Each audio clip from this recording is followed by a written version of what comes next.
right, guys, and welcome back to episode 9 of the Designated Players podcast. And we are here with a special guest, Max Ramos. Max, say hi. Howdy, y'all. What's up? So we'll go into a little bit about where he's from and stuff later. But he's a part of the Siege supporters group for Inter Miami, and we'll talk kind of a little bit about how he got involved with it and how it got started and all that type of stuff in a little bit. But even though we have a special guest, we still cannot skip over our favorite segment, Scarf of the Week. We'll actually throw it over to Max first. I know you don't have a scarf, but you're rocking the training kit, so why don't we show it off? Yes, sir. Yeah, there it is. Oh, Very nice.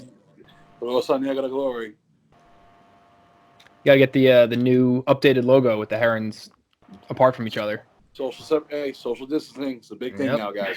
Really all got to focus on that. But Yep.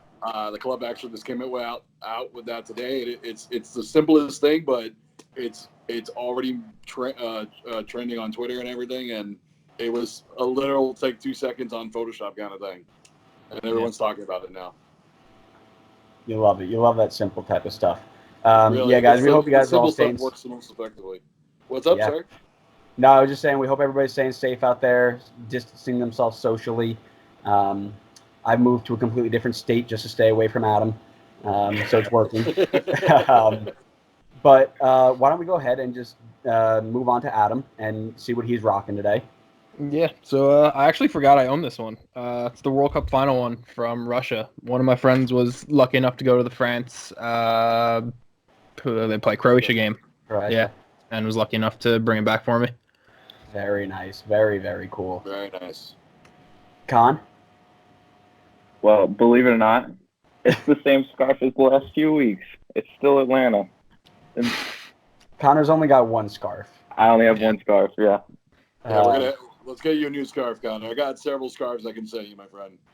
I was looking at some of them. They look really nice. I was thinking about it. I'll send you a siege scarf just to add some color to your life. Because I could use some pink. Red and black, like just red. I don't know about that, man. Yeah. I have pulled my last scarf from the scarf wall, and I'm just rocking another Red Bull scarf.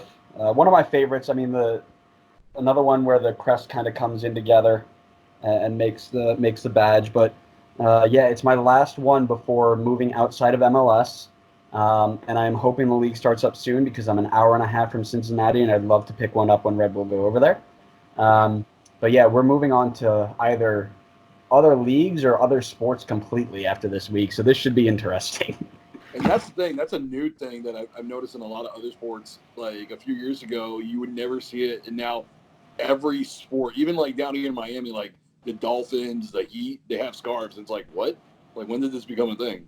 Yep, I got one for the Jets, and I have one for the Rangers right now. Rangers is kind of not like a supporter scarf, but the Jets is a full-on like Christmas supporter scarf. It's crazy. That's wow. Yeah. Well, it gets cold here. You need to bundle up, especially at MetLife. Please, by the time it gets cold, nobody's going to MetLife. We all know that's no one's going to MetLife when it's warm out. We have scarves here, guys, and it doesn't drop below 70. So. My parents live in Vero, and I've seen people, get to 65, they're throwing the winter clothes on. It's rather ridiculous. Like if it goes to like sweater weather, I've seen people in parkas. Not joking. Yep. I had a teammate from Jacksonville who came up to Alfred, New York, which is it's currently snowing in Alfred, New York, and it is like we got out there for preseason like in the middle of August, and it dropped down to like 50 in the morning, and he was like hat, gloves, the whole thing. I'm like, dude, you were not ready. He left after the first semester. Yeah, when you guys will notice that for us when Inter Miami plays for some reason, like when MLS really screws the pooch on like a either an early season game in like Montreal or Toronto, or like we get seeded in the playoffs, and it's like you guys are going to get playing like Chicago in October. Have fun with that, and then like our players are going to die. Like it's going to be awful. Mind you, when players come down here from the north, they're going to melt into the grass, so kind of works out in our favor too. Let's say you guys just got to get home field advantage for the playoffs, and you're That's set. the plan. That is the plan at all times. Always win and always be first seeds. Yep. Because not All right. everybody can be in Atlanta in their fancy dancy spaceship stadium. I like this guy. He's already taking shots. I love it. Oh, if any of you were Orlando fans, I'd be like, "Oh, I'm gonna have a field day." No. No. We don't do that here. No, sir. No. All right, why don't we discuss kind of the current status of Inter Miami? So we talked a little bit before. Inter Miami has already changed its logo, so your Yes. herons are just a little bit apart. Promoting the good social distancing, and you love to see that. You love to see that. Yes. Obviously, the team's in the same place as the rest of the league. Everyone's at home. A lot of the players are posting like they're training at home, their workouts, how they're dealing with the boredom of quarantine. But yeah, no. Going into the Galaxy game, we had seen a lot of positive marks. Like obviously, the LAFC game, we had multiple chances to score. We got beat by an MVP goal by the MVP, like 1-0 to the defending Supporters Shield champions at home at their home. That's nothing to gripe about. Like you can't be mad about that. The DC game, man. Yeah. I've watched MLS for a long time, so a lot of what was happening was not surprising to me. But there were a lot of very confused and angry people, and I'm like, "This is the league we are in, guys. This will happen a lot to us. Welcome." And we were all very angry about it because it's very, very upsetting to go 2-0 up, and then within 10 minutes you are now 2-1 down, and a player down. A player that shouldn't have gotten red carded because if you look at the video, his hand was pushed into the ball. I don't care what anyone says. Penalty was weak. I don't even want to talk about it because it just MLS stress, man. Pro strikes again, and it was only game 2 for us that we were introduced to Pro in the best way possible. Yep. And you things that you're gonna have to get used to for some of the newer fans down there are gonna have to get used to. You're gonna have to get used to pro referees here, and then once you get into CONCACAF Champions League, getting CONCACAF, you guys are in for it. It's gonna be really funny when there are a lot of guys who are like Inter Miami fans, but like they also support the club back home in like Nicaragua, Honduras, Costa Rica, and they're gonna be like, "Wait, I usually am okay with these things, and now I'm gonna be very angry about them." It's like, yeah, welcome to CONCACAF. There you go. Yeah. So your thoughts on kind of how the team is shaping up, and you've got 2 DP slots open right now.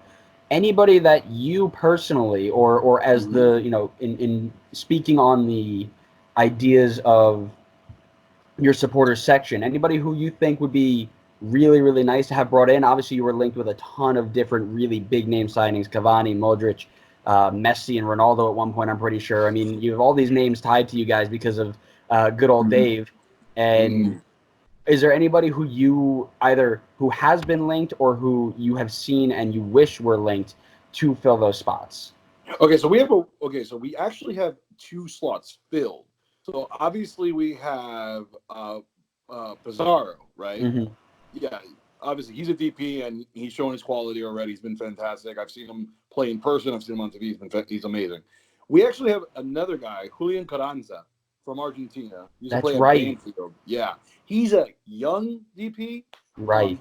Technically takes up that slot, but doesn't have as much cap space taken up. That is the magic of Paul McDonough 101 right there. Now, who is this other person going to be? Obviously, you guys mentioned all the names. Obviously, David Silva was also mentioned. Cavani.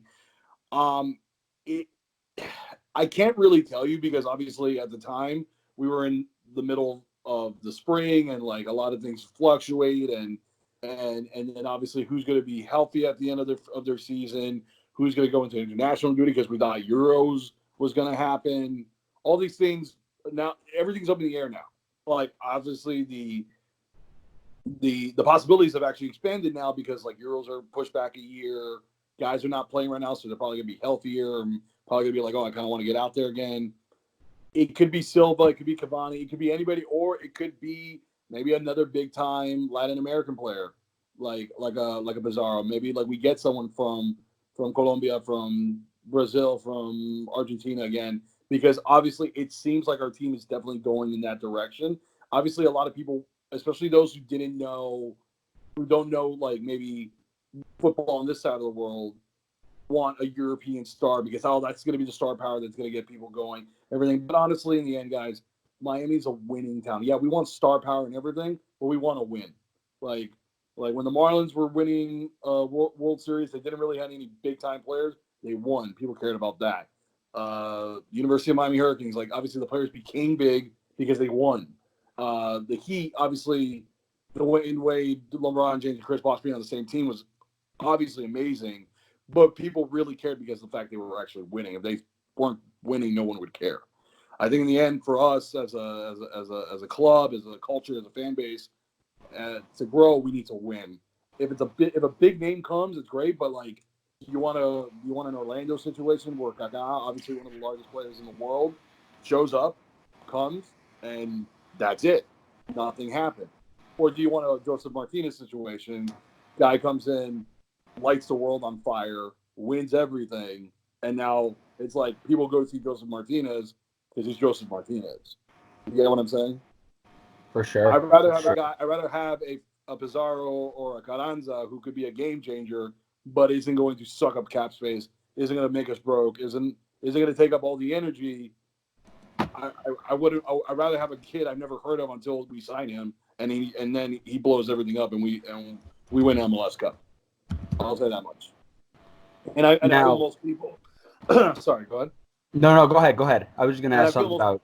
most people, at least the really like diehard fans or the fans who are like really connected to the team want that. It's the casual fan who doesn't know if they want to buy a ticket or not. Like maybe you may have to sign someone to get them, but Paul McDonough doesn't care about ticket sales. He cares about winning because he knows winning equals ticket sales. So I think that's what we're going for right now in the squad, and I'm all for it. Good. Yeah, no, I was wondering. Carranza's injured right now, right? Well, yes, he picked up a pretty nasty injury in training. Um, there was a lot of speculation on what it was, how big it was. Then they said 12 weeks. Obviously, if there's any team in MLS personally that I think is taking this coronavirus quarantine situation in stride is us because he can get completely healthy. We lost Robbie Robinson, who was one of our super draft guys, who is actually gotten into the MLS style play a lot faster than a lot of people thought. He was fantastic against DC until he got hurt. Like the game honestly changed when he got hurt, and obviously everything else that happened. But it really turned on his head when he got hurt, and the kids was playing college soccer a few months ago. Like so Yeah. that tells you. So like if you get those two players healthy and back into the fold, like I'm not saying that we won't sign a third VP, but like, could we do pretty well without one? I think we could because the style of play shows that like we did it well against LAFC, and then we were doing extremely well against DC United the first 15 minutes. It's like when it's just that we need depth, and that's probably the biggest issue. We don't have someone on the bench who can just come in and just keep everything going or streamline things or pick things up. It's like the guys who start the game need to be on the field to really make things happen. And that's probably where our VP signing is going to go. Is either going to give us that kind of depth that if they get hurt, we have someone behind him, or that he's just going to make anybody who comes on the field around him better. Yeah, for sure. So, I guess a little bit more on the personal side now. We talked about your training kit being nice and pink. Do you wish your jerseys were more pink? Absolutely. Oh, like the actual home and away kits? Yes. Yes, I'll say that. Mind you, the black works. The white isn't bad. It's a nice kit. Now, I love the pink for multiple reasons. It's very Miami, and two,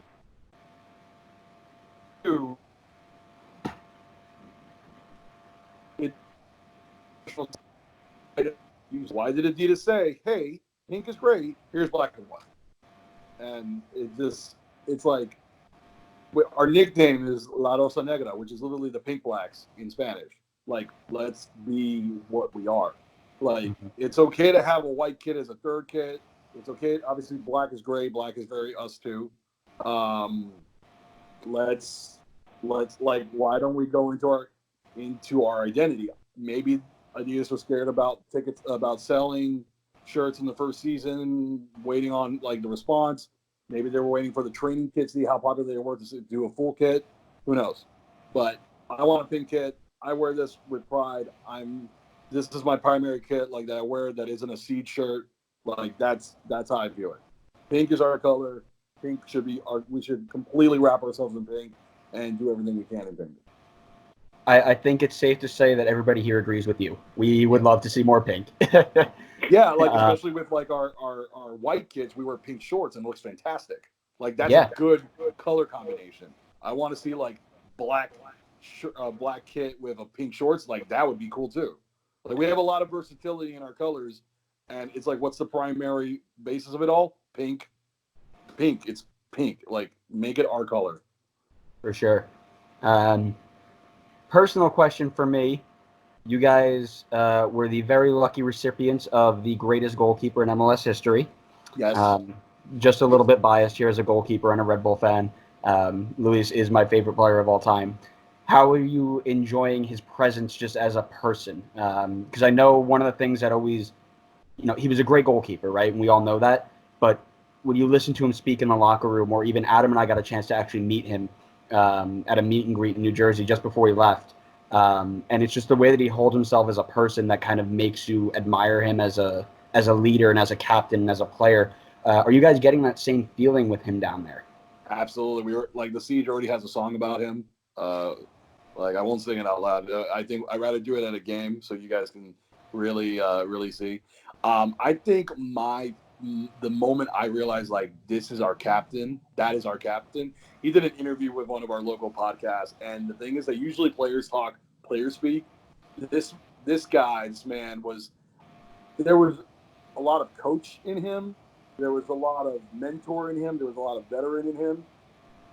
But all I heard was like, this man is going to steal, like he's going to steal up his team, like the young guys on the team that don't know how to suffer through adversity, the guys who don't know MLS, the guys who are just trying to get going. Like he's going to be the guy, and he's going to be the one that's going to get everybody focused and moving forward. And if things go rough, he's going to be the one that will just stabilize us in multiple ways. Obviously, as a goalkeeper, he's fantastic, but as a leader, is where like this man is going to be like our star work, because right now the team is a big mix of guys who haven't been in MLS, a lot of young guys, a lot of guys that may have been cast off from other teams. Like he's the one guy that you like, him and Roman Torres are the two guys you can definitely say like these guys know what they need to be doing. And obviously there's the language barrier where like Lewis speaks English, Roman speaks Spanish, but like definitely got the vibe. And then you got the vibe that Lewis wants to be the guy that people can count on. And I'll give you an example. So I went to our preseason match against the Tampa Bay Rowdies, right? And he sprinted about 15, 20 yards to get into the face of every single Rowdies player when they were trying to mess with one of his teammates. And I'm talking like he was going to defend his teammate no matter what it cost him, because that was more important to him than a red card, than getting penalized or anything, because he didn't care about that. He's like, I'm setting up for my guy, my guys, my team. And that plus hearing him speak and the way he just carries himself is like, this is the guy that, especially like myself and a lot of the members of the Siege were like, this is our guy. Like, that's our guy amongst the entire roster. He's already become a fan favorite, in my opinion. Yep.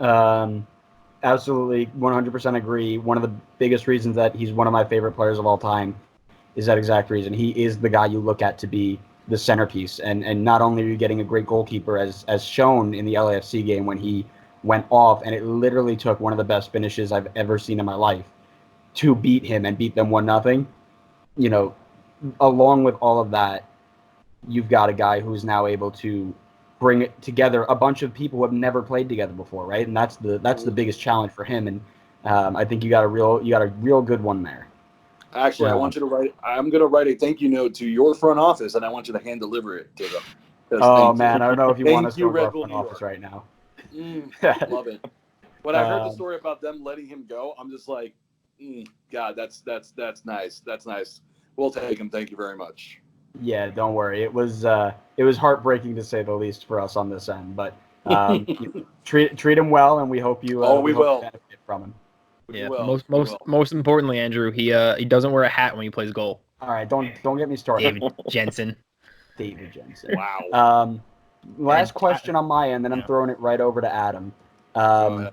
And it's kind of an introduction on the supporters group itself and how you got involved with it. So my question is, when did you make the decision that Inter Miami was going to be your team?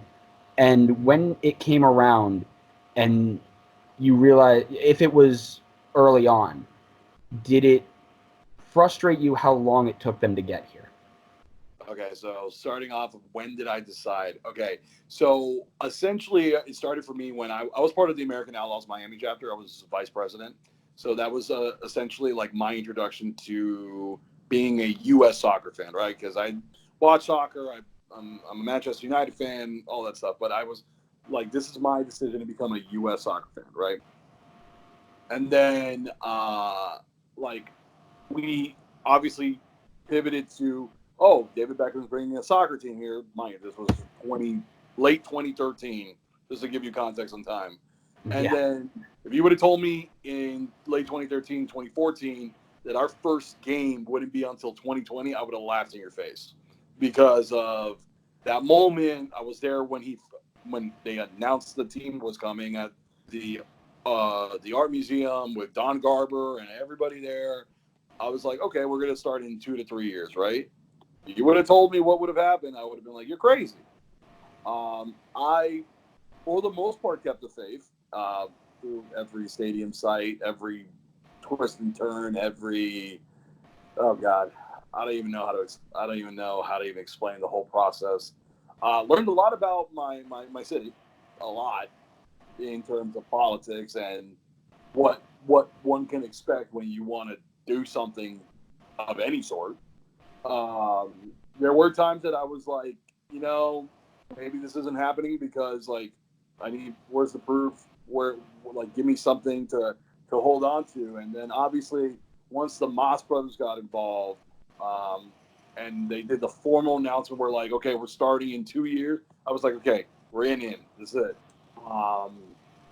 And then the supporters group. So that is a very interesting conversation too.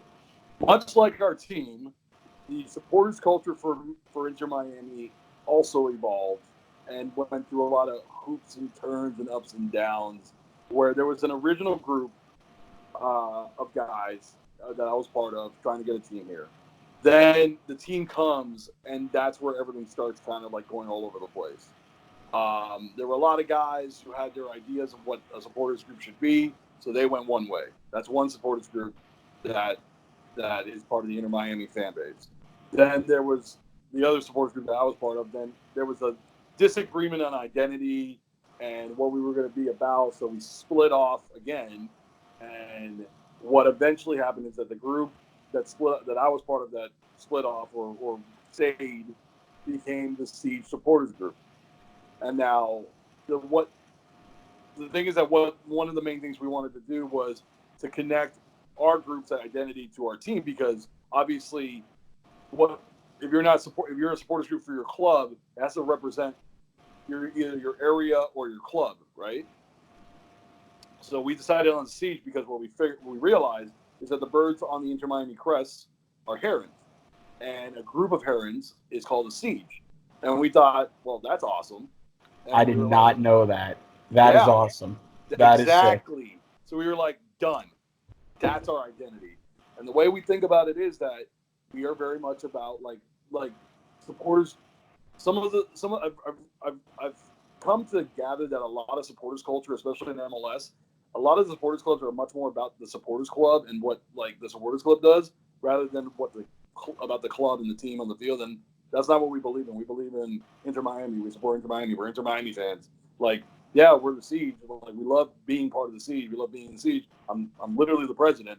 But in the end, we're about the club. We support the club. We want to be there for the players, for the coaches, for the technical staff. We want to do everything for them. We want to tell them, hey, we're here for you because we have a passion for the sport and it's embodied in you. That's what we're about. Absolutely love that. That is phenomenal. I didn't know the background like that, and yeah, I think that's phenomenal, and I absolutely love it. Throwing it over to Adam. Adam, go on. Yeah, just to piggyback off what you just said, Max. So when you guys were forming the Siege, do you have to then go to the front office and say like, hey, this is our idea for a supporter section? Do they contact you and say, we're looking for, how does that work? Well, the one thing that the club has always voiced to us is that they felt lucky in the fact that they didn't have to beg and plead people to support what they were doing. They're like, you guys have always been here. Like, everything we do is because of you. Like, David Beckham and Marcelo Claudia have openly expressed the reasoning why they kept going is because they had fans who openly told them, we are here for you. When you're ready, when this is ready, we will be there. We will make sure that we will help you succeed. Right. And then when we didn't ask for permission for the club to like say, oh yeah, your name is great and everything. We were just like, listen, this is our new name. This is our logo. Cool. Thanks. Okay. We're independent. Like, okay. We work alongside the club. We do a lot of stuff with the club. We're in constant communication with the club, but in the end, we are still an independent supporters group. Like the club said, like, oh, you guys can't post that or you can't say that because like it just isn't like what we want you to say. We'll like be like, it doesn't matter. That's you don't pay us. So like I'm sure every supporters group said, hey, this ain't free, this ain't cheap, we don't get paid for it. If the club said, hey, we'll pay you, maybe it's a little different. But they don't pay us. But mind you, that's not how really it is. Our relationship with the club is actually really fantastic. To the point that we're on first name basis with almost everybody in the entire hierarchy of the club. And it's like, and the thing is, like, how many times can you say that like you personally know the owners of your favorite team? Like, you personally know them to like on first name basis. Or the fact that like they say hello to you and it's not like very formal. It's like, hey, nice to see you again. What's up? Like, I had like having private conversations with Jorge Mas and stuff. It's like that's pretty cool. Like, obviously David Beckham is David Beckham, but Jorge Mas is a pretty awesome guy. And like when you hear him talk and you feel his passion and his fire, you're like, okay, that guy, I want to like that guy's the owner of my team. We're gonna be just fine. That's what I'm talking about. All right. Obviously, home opener is a bit delayed with everything that's going on, but yeah. Hey, trust me. Growing up in New York, I'm a Red Bulls fan, but as Andrew and Connor can attest, I've hopped on the bandwagon for Miami going forward. I've got my whole family's now down in Florida, so I've got plenty of reason down there. But any plans, without giving too much away, to coordinate with the other supporters groups for that home opener? Yeah, we've been doing that for months. Like, obviously, we were all super disappointed. Obviously, we understand why it was delayed and everything. Right. Well, we have been coordinating everything, literally to the minute about that day. We had a full schedule. We had everything planned out. Like, literally, everything was ready to go. And then coronavirus. No, that's been set up. Our supporter section is all set to go. It's safe standing, built to not to our specifications, but to what we wanted. Its incline is the steepest incline allowed by the United States, not even by FIFA or anything. It's like U.S. building code. It's like you cannot go any steeper. It's exclusive for the supporters. It's not exclusive for the supporters clubs, but it's exclusive for people who buy a ticket in that section with the understanding of like, this is what you're going to do. The seats are there, but they're locked. It's kind of like LAFC's. No, the club's been very, very like, guys, we're going to work with you on everything. And this is like, it's not been free willy-nilly, like, oh, we'll figure it out kind of stuff. It's been like very thought out and planned out to the letter. And we were all very disappointed that it just couldn't go down. We understood, but like we were all very excited for that first game. And the thing is that we've been waiting for 6 years. What's another few months, right? So just waiting for that first official game, and that's gonna be a very special day. I think he's frozen again. We are. I'll pick up for him. We are all very excited for that. I think it's something that, again, you say 6 years, right? I think we've all been kind of waiting 6 years. Anybody who's been around that long has been waiting 6 years, right? Because it's been such a big hype for so long that it's one of those things that we are ready to do it, and they are the worst possible timing, right? Oh God, yeah. It's like we're cursed. It's like some weird curse was placed upon us, and the only thing is that we can take it in stride. At least our team actually started. At least we played a game. We scored a goal. So another thing I wanted to ask is, do you have any plans for the Siege to go watch any of the Fort Lauderdale matches for USL League One? Yeah, we have a lot of members in Fort Lauderdale. Obviously, those games are a little different. A lot of them are going to be weekdays. I'm sure a lot of people will go just to catch a game. Maybe they can't go to the Inter Miami game, or maybe they're just like, hey, I got nothing to do. I'll just go. Yeah, you want to support the club at all levels. The USL team is going to be very important. It's obviously has a unique name of its own. It's not Inter Miami 2 or Inter Miami B or any of that. It's like Fort Lauderdale Club de Football. Like it has its own identity. It's going to be the permanent part of the stadium because we will be moving to Miami in a few years, and yeah, like it's something. It's obviously like as we find out more information, I'm sure people like we just love football. Like we watch football in every form you could possibly imagine, and why not go enjoy more football, especially when it's something you can take the kids to, something you can go for next to nothing. Yeah, well, why not? And also the stadium, like I don't know if you guys have seen the stadium in detail or anything. It's for something that was built in less than 9 months. It's pretty spectacular. It's pretty awesome. Adam, did you want to pick up where you left off? Yeah, sorry, my computer decided to restart itself. Where were we? Oh, so Max, take us through what a typical non-match day looks like for you guys. Non-match day? Yeah. So when Inter Miami aren't playing, what are you as the Siege president doing to get stuff going? Oh, we talk on like WhatsApp. We have like 6,000 WhatsApp chats. I don't even like you guys don't even want to know how many I'm in. I run the social media. Once the season started, it pretty much everything became about planning for the next game. Planning like for the Tampa Bay game, we planned a bus. We took a bus. We took about 60 people. Getting all that started, and then for LA, we had a bunch of guys go out there, so we have to get them coordinated, but then also coordinate the watch parties and stuff, and then for the first home game, it was like figuring out what we were going to do for the first home game. We got a partnership with a pretty cool place called Extreme Action Park, which is 2 blocks from the stadium. That was going to be like our tailgate / pregame spot. Figuring that whole out, that was going to be, and that's pretty much what it is.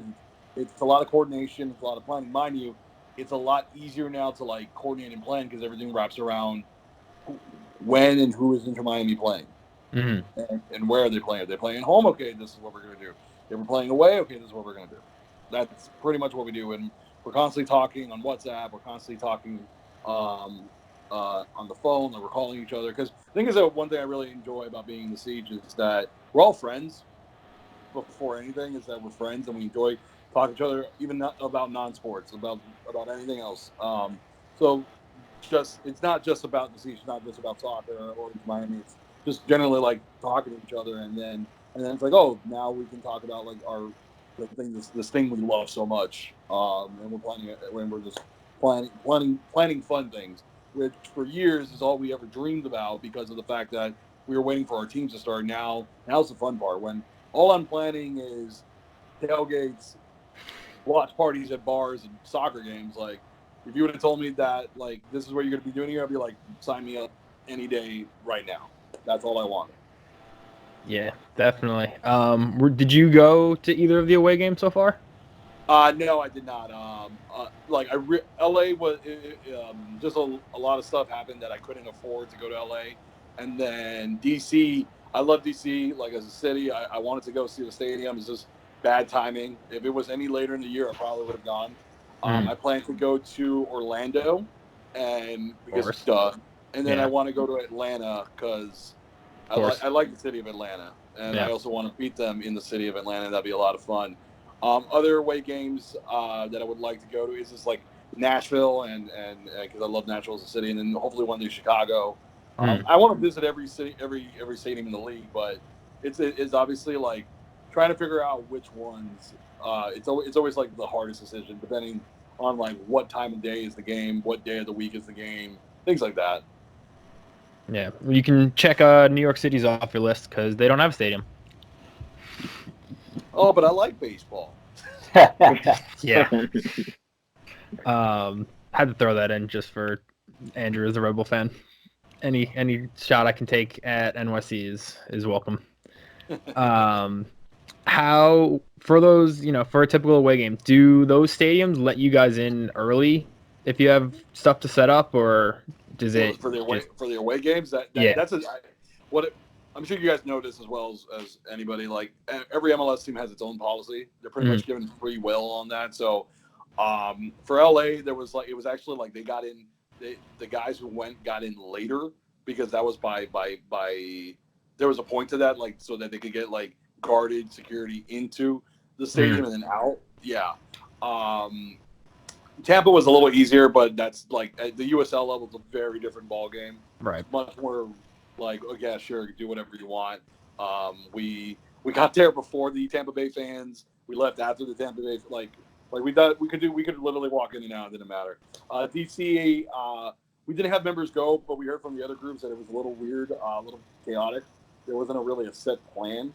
So obviously, that's another thing about being a new team in the league, especially when we didn't even have a USL team or anything beforehand. It's a lot of the learning curve of how do these things work? How do like away games work? How do dealing with each team's security, each team's communications, each team's like match day coordinator. Like how does that work? I've like been in contact with like Nashville's person, and our club has been like, hey, we're in contact with this club for this week. What do you guys want to do? Like it's a learning curve for all of us because we're all trying to figure it out together at the same time. Okay. So obviously sore subject, and don't mean to bring it up again, but the home opener against the Galaxy. Yeah. Stab me in the heart, my friend. I know. How specific is your preparation for the team? I know you alluded to it a little bit more, but if you're playing the Galaxy, let's say as your first home opener, is there anything you're doing differently versus, let's say, you're playing Cincinnati at home? Honestly, the first game was very much more about the fact it was our first home game. Okay. Obviously, it being the Galaxy, Beckham's MLS team and everything. Right. That was cool. But if it would have been Montreal, it would have been anybody. It would have been the same thing because we were more focused on let's make our home atmosphere the best possible home atmosphere against anybody. Because, like, if you can't do it in your first home game well, like, how are you going to do it when Orlando comes to town, when Atlanta comes to town, when, like, LAFC, who are the league champions, when Chicharito comes to LA Galaxy. Obviously, Chicharito coming was going to make it a big deal, but it's just like you got to be able to do it against anybody because when somebody comes, it's going to show that you don't know what you're doing. Right. You can't be big game crowds. You can't be just a big game crowd kind of place. You got to be like, I've always wondered, like, if we're playing Cincinnati on a Wednesday, what does that look like? We got to be ready for that kind of stuff. Yeah, and that's a league wide. No offense to Cincinnati, but you guys aren't the Galaxy. You just hit two of Adam's favorite talking points: FC Cincinnati and Chicharito. Yeah. Hey, I'm a fan of Chicharito, but what I've seen from him so far with the Galaxy is not inspiring, and I have full confidence in him to turn around. But the thing is for him, And I've been hearing the analysts and everything. Is like, is it him or is it the team around him? Oh no, it's a team around him. Oh, that Galaxy team is abysmal. You can also blame Schelotto about that. Yes, I can. Sorry. You can blame Schelotto. Oh man, Adam alluded to it very well after their first game, where you've got Chicharito, who's what 5'10" at most, and Schelotto saying that he's got to cross the ball more. That's not how that works. He's good in the air. I watched him when he was in Man United. He was pretty good in the air. But like, the thing is that like when you go from Zlatan, who's just like behemoth of a human being who can do anything with a soccer ball, to a guy that needs service and a guy who needs like help. Yeah. Like it's not going to happen with that cast right now. Mm-hmm. Right. And I think it's really going to show when they play LAFC. Like that's going to show really badly. Yeah. It's going to be bad. It's going to be bad, guys. Yeah. I said to Andrew and Connor the first 2 weeks, I said if Zlatan's still on that team, he wins the game for them. Against Houston, absolutely. Especially against Houston, absolutely they win that game. Oh yeah. Yeah, even Vancouver, who I'm not sure how I feel about them yet, but let me ask you, has anybody not ever said that about Vancouver? I feel like their entire time in MLS, it's like, I don't know how I feel about them. That's literally been them the entire time. Yeah. That sucks because they have to deal with Portland and Seattle, who you always know who Portland and Seattle are. Mm-hmm. Yep. Yeah. Well, that was the thing. We were going through a bunch of teams before the season started based off of their transfer history and all this stuff, and it was them and New England that every year we come across and we're like, are they good? Are they not good? We don't know what to say. No, New England is literally boomer bust, feast or famine. They will either somehow make MLS Cup, or they will not. They will just be like awful and be done by July. Like, it's the best way I can tell you. They're a strange team. They're a strange team in a strange market, and they should be given so much more than what they have. They really should be like Seattle. They really should be. Yeah, I mean, listen, when you got Kraft as your owner, who only cares about his Patriots, it's gonna happen. Someone needs to buy that team, please. Amen. Boston is a great sports town. Someone please buy that team. Yeah, as long as you're not Orlando, that's just constantly below mediocrity. The fact that they were in MLS before us and basically stained my beautiful state with mediocrity and terrible soccer just really bothers me. Yeah, and I don't mind teams being bad because obviously someone has to be. Like that's how sports work. Someone has to come in last, but I want to see a plan or progression season to season. They haven't made the playoffs a single time in their history yet. They've actually gotten worse. Look at their records. Look at their point totals. They have actually gotten worse since year one. And I'm sorry, it's too easy to make the playoffs in this league, and you haven't done it at all. Like they like talking crap about us. They call it like Inter Fort Lauderdale. Oh, it took you forever to have a team and everything. And I'm like, you literally have the same amount of playoff appearances as we do. You literally have the same amount of trophies as we do. You have done nothing in your entire history. And they'll point at USL trophies. And I'm like, ooh, fancy. You have participation rewards. Good for you. Yeah, those first 2 weeks without Dwyer and without Nani up top, Listen, I love the Dwyer family in general. Yes. I don't know. Dom is not a game changer. He's good. He's not a game changer. Yeah, and then without Nani, easily far and away their best player. Like they just looked lost. That's been their entire history. Is they always try to go by one guy and think he's going to change everything. It's like, no. Let's just say this: Paul McDonough does not create Atlanta United the way he did without being at Orlando first, because he had to learn that lesson. True. Everything he's done at Atlanta and everything he's done in Miami is what he learned from what he did in Orlando. Yeah, and I've been to that Orlando stadium. It's concrete. It's okay. It's very okay. It's okay. Yes. But, I'm not trying to stir the pot or never the flame of rivalry. I'm just an observant human being that has noticed certain things about that club and that city and the way their fans are, it could be better. Yeah, don't worry. I'll light that rivalry flame. I'll take full credit. Absolve you of any responsibility. Light the fire. I'm so looking forward to that first game in Orlando. Oh, I don't actually know how it's gonna go down. It's gonna be weird. It's gonna be weird because Florida's a weird place. You guys know a Florida man. Like this is gonna be the Florida man of rivalries, and I can't explain what's gonna happen. I'm excited for the official? Can that be the official Derby name? Just the Florida Man Derby? We have a lot of like. There's no official name, and I think like we should just leave it ambiguous at this point because like you put a label on this, it's like okay, the label's gonna burn and crash very soon. Something's gonna go wrong, and it's not gonna work. What I'm excited about is the Atlanta rivalry because I'm like, oh, this is gonna be a proper rivalry of respect, and it's like, oh, you guys are great. This is cool. Like I like your city. Oh, I like your city too. There's gonna be a lot of that. There's gonna be a lot of like, yeah, this is great. It's fun. Orlando, I don't know what to say about what's going to happen with Orlando. I really don't know. Just win the first game, and you can hold it over them forever. And on paper, we really should. I'm sorry. Yes. Like so far, I honestly think there's no reason we shouldn't beat them, like easily. I agree. I really hope I don't have to eat those words, but like on paper, I'm telling you, just on paper, there's no reason.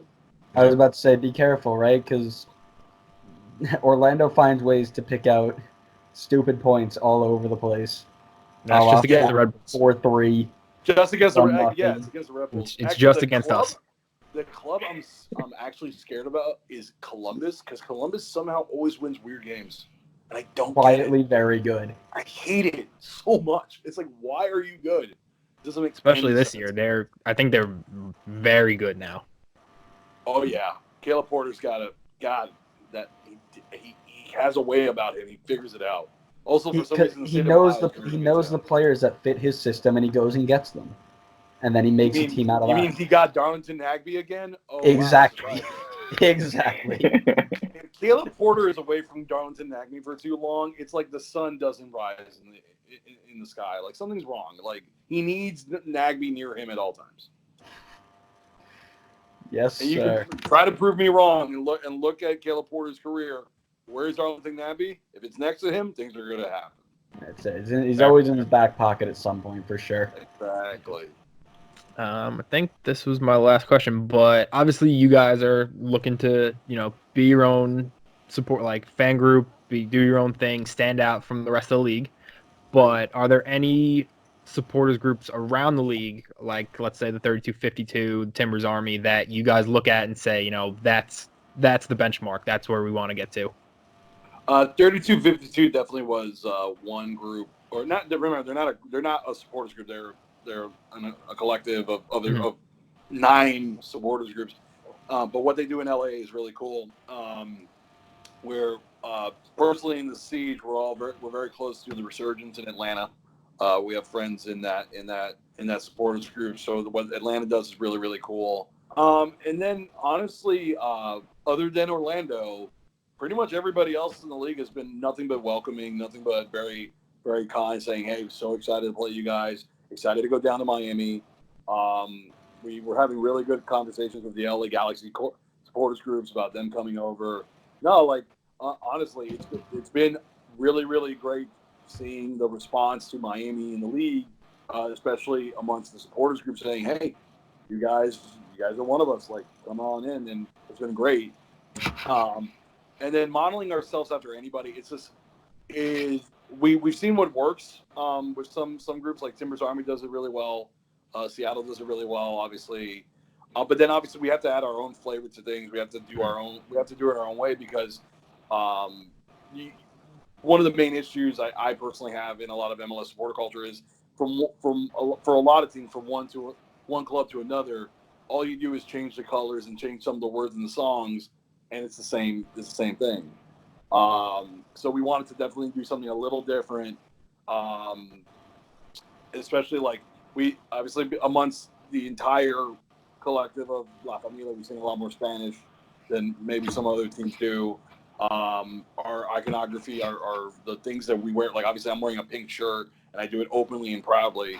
How many people do that? And then the idea of how do we add pink to everything we can possibly do? Mm-hmm. And how do we make it as Miami as possible? Like, yes, I've thought about wearing a Miami Vice jacket to games. Yes. Just like, how can we make it any more Miami, any more South Florida? It's just, and it's going to take time. I also believe that, like, a lot of people thought that, like, the supporters culture, or at least the fan culture of Miami, was going to start immediately and be, like, set to go, because, like, wherever they came from already was set to go because of the fact that they grew up in it. It had been established decades ago. It's going to take a while because we, like I said, we didn't have a USL club. We didn't have a club that was promoted, quote unquote. Like, we're starting from fresh. Our club's name and everything was only announced a year and a half ago. Like, so it's like just things like that. It's going to take time, but it's going to be something very, very special when we truly get it up and running. Yeah. So Miami as a place is a little interesting in terms of MLS, just because you guys are one of, I think, the only places who have had a team in the past in the Fusion, and it obviously no longer exists. This is a completely different club. There's no kind of like looking back as, well, that's not true. There have been connections between what was there with the Fusion and what is now. Gabe Gabar, who works for MLS, he works for the Fusion. He's constantly talking about it. We just actually signed Ray Hudson as a collar commentator. Can't wait. There are guys who were players for the Fusion, who were part of the Fusion staff. They've either been included in the conversation, been invited to stuff, been interviewed, like, and then even in local media. One particular person, Michelle Kaufman, she was a beat writer for the Fusion, and she is a beat writer for Inter Miami. Okay, cool. And yeah, other than that, like, obviously the site of where our stadium is right now is the same site where the Fusion played. So there's that connection. But in the end, like, the thing that people can't do is that you can't associate Inter Miami with what happened to the Fusion. It's a very different time. The league was in a very different place. Miami was South Florida in general was very different in its makeup and what was going on. You can't connect the two. It's not like the San Jose Earthquakes, which were there, then moved to Houston, and then not a few years later, got a new team, right? Mm-hmm. Not like what you could say it, like they call LAFC Chivas 2.0, because Chivas USA was there not that long ago. Like, it wasn't that long ago. No, like, for the Fusion, it was a long time ago. Like, I'll give you a prime example. I'm 28 years old. The Fusion were around when I was 10. Just to give you context, like, it's apples and oranges. It's not the same thing. It's not like saying, like, what happened, like San Jose. If San Jose came back and no one watched them, then it's like, okay, maybe you guys shouldn't have a team. It's like, if Tampa, it's the same thing. Like, if Tampa got a team again, like, if you equated it to what happened to the Mutiny, it's like, no, you can't. Like, that's not the same thing. Yeah. So, yeah, the team has done a pretty good job of, like, connecting to the past, but firmly looking at the future. Okay. Firmly. Yeah. Yeah. I mean, hey, 5 seasons in existence and 1 supporter shield to the Fusion's name. It's not too bad a legacy. And you guys know the whole story of that, right? Of how the team folded and why they folded, right? Mm-hmm. Yeah. So in the end, it's stereotypes and people not reading and not doing research and saying, oh, you guys are just a bad sports team and you're bad fans. It's like, no, not at all what happened.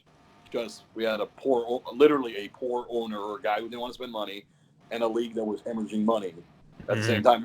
Like if the Fusion were around 10 years ago, we weren't, like, that would not have happened. Mm-hmm. So.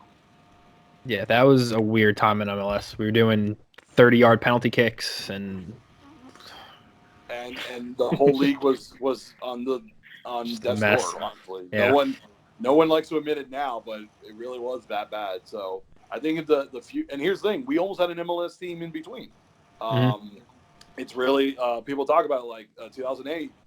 Marcelo Claudia wanted to start a team. He had Barcelona partnered up, ready to go, and then the financial crash happened, and that kind of went by the wayside. And if that happened, obviously we're not having this conversation. Things would be very different.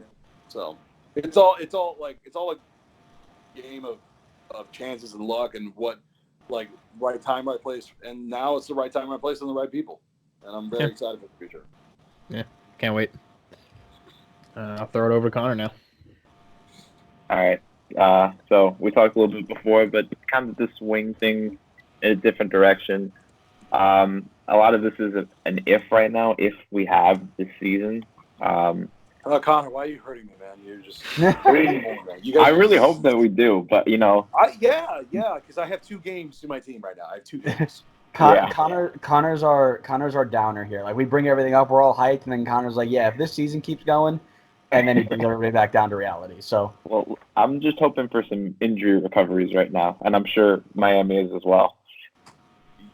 Well, I can understand why but oh God, I really hope we play. I'm just Yep. If I have to wait another year, guys, I don't know, man. Well, there's talk of moving it. There's talk of moving it, like shifting it, and the MLS playoffs would be in the winter, and you guys would freeze. Wait, you guys would freeze.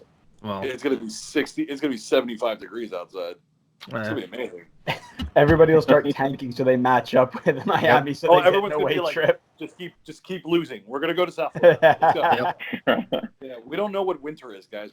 We have 2 seasons here, wet and wetter. That's it. True.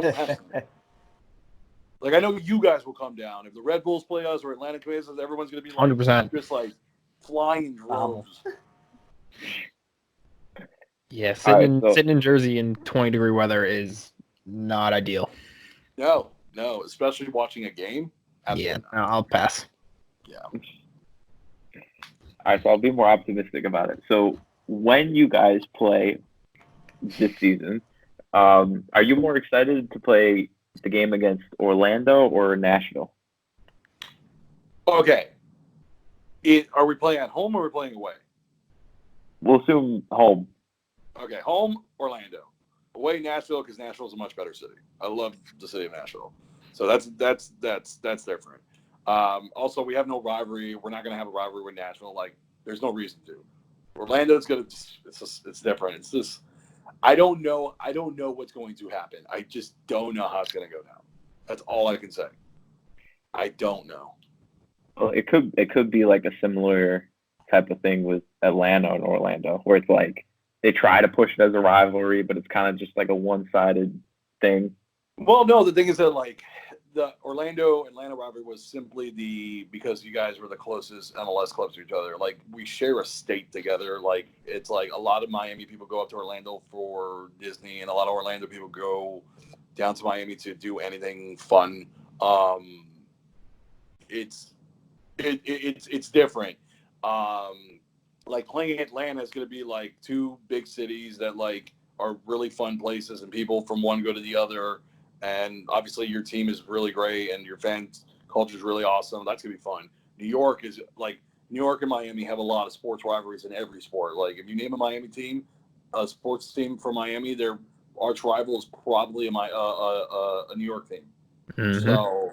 So obviously that has to come naturally and organically with the Red Bulls or NYCFC, but it's like the other things that happen off the field that I've heard about and that you hear about. It's like, it really depends. Yeah, right. So, I mean, it's early, but who do you think that Miami's rivals could end up being? Atlanta, because it's kind of like, the best way I can explain it is like Real Madrid, Barcelona.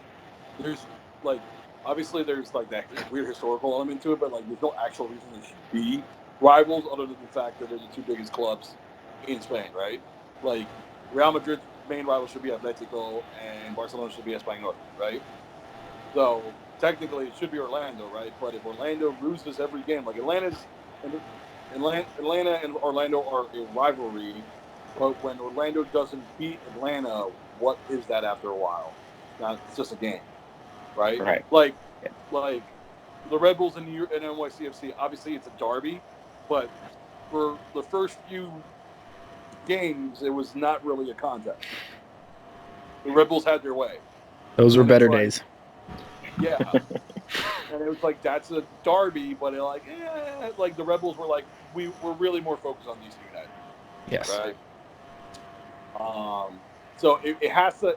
Rivalry comes from not from beating someone too much; it's from hurting from someone too much. When you hate losing to them more than you like beating them, that's when it's a rivalry. I don't want to lose to them because I know what's going to happen if we lose to them. I don't even want to think about it.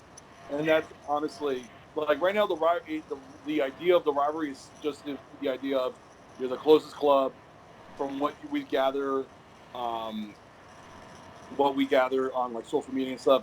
You're not very likable, so that's so far so good. Now we actually have to do it in person. Yeah. Well, I think part of that is, I mean, when Orlando and NYC joined, people kind of matched them up as you guys joined the league at the same time, so there's your rivalry. But that was forced by Orlando. Yes. I think it was forced by Orlando fans because I actually went to the first ever Orlando City game in MLS against NYCFC. I met New York City fans, and they were super good. Theirs were great. Yeah. They were nice, and they're like, "Yeah, we just came to watch the game." And it wasn't like about beating Orlando. It was just like, "I want to watch your team win." Like It's like I don't think, and thankfully, no one's trying to force Nashville as a rival on us because that doesn't make any sense. Like Nashville's rival will be Atlanta and Charlotte because the whole the South, the SEC, all that, like that's gonna make more sense. But like obviously, with us, we can't force anything. It's just the most obvious one is gonna be Orlando. Yeah. Yeah, makes sense. All right, so can you see Inter Miami becoming like a powerhouse in the league, kind of like the way that Atlanta or LAFC kind of built their reputation? Absolutely. Everything the club has done so far is the idea is to become as big as that. We want to be bigger than that. We want to like the goal as the club has stated is become best in MLS, best in CONCACAF, best in the Western Hemisphere. Like we're probably going to be one of those clubs that really pushes for MLS to get in Copa Libertadores, and then eventually get to the Club World Cup, play against the European clubs, beat the European. Like that's the true dream and goal. Obviously, we got to start small. We got to win MLS, but like that is the club's number one goal is eventually get to that level where people, even though they already do because of the Beckham factor and everything, where like when people talk about like player rumors, it's like, oh, are they possibly going to Inter Miami? Like right now, LAFC and LA Galaxy have that same kind of connotation because of the fact that they've signed big time players and they've won, and it's like, okay, we want to get to that level too. Yeah, I mean, supposedly you guys already have Neymar on a pre-contract, so. Oh yeah, but can't wait. Someone actually did an article that if every player that has been rumored to play for us, what would our actual salary be, like our salary bill, and it was like astronomical, like it was unfathomably like insane. Yeah, I don't think the TAM will allow for that. I don't think Don Garber's head could actually manage that much. Nope. Numbers. No. I think Don Garber will be fine. He go, David Beckham's team. David Beckham gets what he wants. Do it. If that was true, we would have had a club in 2013, and they would have said just play somewhere, start away, like New York City. Exactly like New York City. But here's the thing: we wouldn't have played at a baseball field. We would have found a place to play. We would have figured it out. You could play where the Dolphins play. Well, that's a whole nother story that I don't want to get into because the owner of the Dolphins is special. But the thing is that the club had to go through everything that it needed to do just to be born while NYCFC is still playing at a baseball stadium. People are going to go to our stadium in Fort Lauderdale, our temporary stadium, and be like, wait a minute, this is fantastic. You guys made these guys wait that long, and yet you've let NYC exist the entire time. This is ridiculous. And then the problem was they then had Chicago move to Soldier Field out of their soccer-specific stadium, and then there's also rumors of Philadelphia moving out of their soccer-specific stadium to Lincoln Financial Field in downtown. Like the league is basically backtracking on what it was making Miami do to exist with existing clubs. It makes no sense. Right. You're looking at going from MLS 3.0 to MLS 2.0 again, which is the exact opposite of what you want to do, and it's exactly what you're going to get as you keep bringing all these expansion teams in, you're just going to say, we don't care where you end up playing as long as you're here because you're bringing in more fans and money. It's weird because the argument of the 3.0, 2.0, because they saw what happened in Seattle and they saw what happened in Atlanta, which is if you have downtown NFL stadiums in cool parts of town and people can easily get to them and the team is good, you want to go, right? That is a more 3.0 idea other than because the 2.0 idea of being in smaller soccer-specific places in the suburbs, that's very 2.0. Like, that's fair. Like, it's either pretty much everybody wants either the LAFC Portland model of a smaller soccer-specific stadium in a cool part of town, or the Seattle Atlanta model where it's like massive NFL stadium in a cool part of town. So it's like, okay, so Philadelphia and Chicago have the ability to do the Atlanta Seattle model of massive NFL stadiums in a cool part of town, or in like in the urban part of town, or you could be like LAFC, but that requires building your own stadium, which is like obviously in some cities it's very difficult. Hi, hello, us. Hi, hello, us. Yeah, exactly. Right? Yeah. Yeah. So, and then you have like the national situation where even in like not as developed cities, you have issues building a stadium. It's like the league put itself in a weird place instead of saying, why don't we just find the best or like ownership groups to handle our teams, and like where they play, they'll figure like the ownership group can figure that out, kind of stuff. So.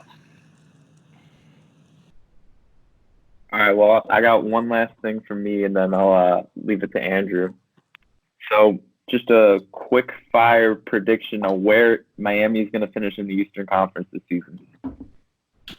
It's the top 8 teams to make it into the playoffs, right? Top 8? Yep. We finished 6.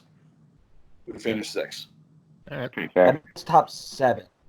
I don't know 7? if they changed it to 8 yet. But we finished 6. I think 6 is a So solid. we finished 6th? Finished 6. Fine. Who finishes below you? I said 5th. Finishes below us. Ooh. Orlando. That's the thing about MLS. It's a lot easier to choose who's at the top and who's at the bottom. The middle is always the most difficult. Who finishes below us? Like in the playoffs or right outside the playoffs?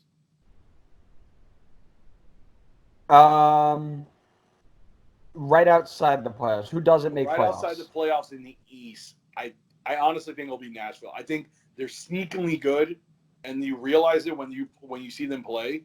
They'll be right outside the playoffs. They won't be disappointing. And then just inside with us. God. I'm gonna go New England. Tell me that isn't a New England Revolution thing. Get into the playoffs somehow. And you know what? They're and going to be just in the ride the Eastern wave, Conference baby. Ride the Finals. wave. They're going to be in the Eastern Conference Finals, and no one can explain why. Ugh. And they're going to beat Red Bull because that's how Red Bull roll. Get to Once the again. finals and then bow out. Red Bull doesn't. They're not. They're just not like you guys are. You guys are the weird club that, with all the resources you have, the supporter shield is what you should aim for, and that's it. Just enjoy it. Yeah. Enjoy it. We have an owner that owns 2 different UEFA Champions League teams and looks at us as if we're just the ugly stepchild and doesn't do anything for us. And it is one of the most frustrating things I've ever been a part of. Yeah, but your stadium is beautiful. Yeah, it is, but it's also in the worst part of New Jersey. It's in New Jersey. That's the biggest problem. And it's also in the worst part of New Jersey. The surrounding area of Red Bull Arena is disgusting. But they are getting better, but it's taken 10 years for them to get better. So Yeah. See, like, our temporary stadium is not in a bad area. It's not even it's like if you're gonna have a temporary stadium, it's pretty up there in like places you would want one. But yeah, you guys, it sucks. It's a beautiful stadium you guys have, and it's like, man, if only it was any closer to the city. Any closer. Yep. if only it didn't take 4 hours to drive there. Yeah. Yeah, but you know what?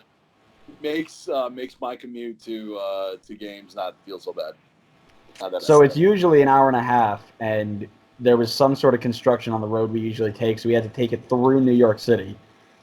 and it was the worst. I think I had 3 people hit my car just with their body.